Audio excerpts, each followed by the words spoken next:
Bonjour tout le monde.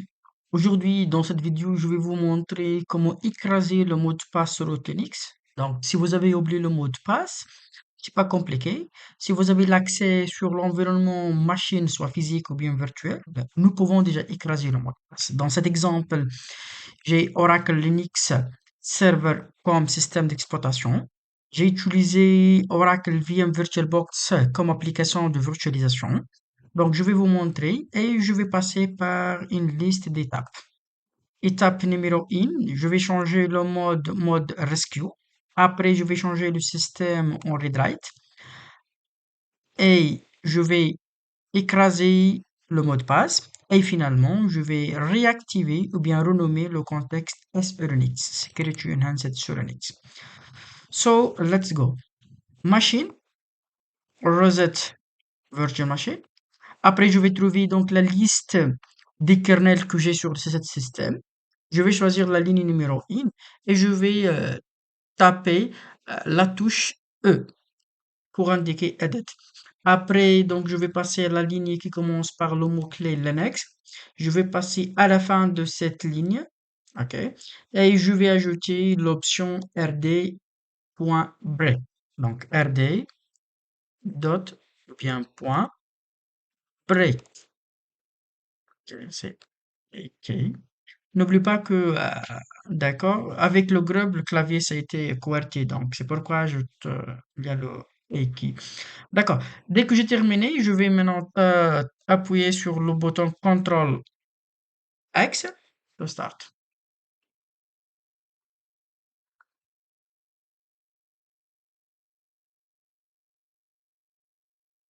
Ok, maintenant je vais lancer la commande change root /6 root. Ok. Après, je vais changer le mode de mount. Maintenant, si je change le password directement, je vais choisir un mot de passe. Ok. Maintenant, le système, il va afficher une erreur. Et cette erreur, logiquement, c'est donc, passwd authentication token manipulation error. Et généralement, c'est dû que le système il est monté dès le démarrage en read only. Donc, je vais changer mount minus O ou bien moins O pour indiquer option rw remount et slash.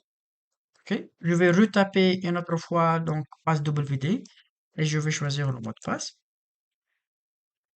C'est bon. Maintenant, vous pouvez voir que le message est changé déjà en update successfully. L'étape après, je vais relabel ou bien je vais réactiver le relabel de contexte dès le démarrage. C'est par la création de cet fichier touch. Donc, touch la commande va créer un fichier. Le nom du fichier c'est auto relabel. Ce slash et le point c'est pour indiquer si un fichier caché. Auto relabel. Et ça c'est le contexte. OK? Maintenant, on a terminé. Je vais taper exit et je vais lancer commande reboot.